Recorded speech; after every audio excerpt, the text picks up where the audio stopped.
Dancehall DJ Vybz Kartel, renowned for his musical prowess, also stands out for his profound love for family. On Saturday night, he shared heartwarming news on social media, revealing that he's expecting another grandchild. Accompanying his announcement was a video featuring britneyearnee, his daughter-in-law, clad in a pink dress, her pregnancy prominently showcased, while she dances to YG Marley's Praise Jah in the moonlight. As a caption, he wrote, "My beautiful daughter-in-law with my grandchild."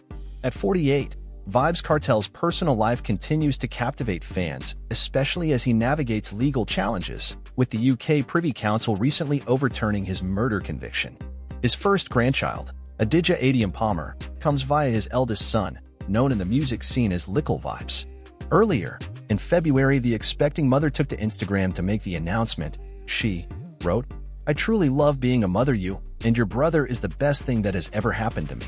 I can't wait to hold you. I love you, my baby." Now, isn't that just touching?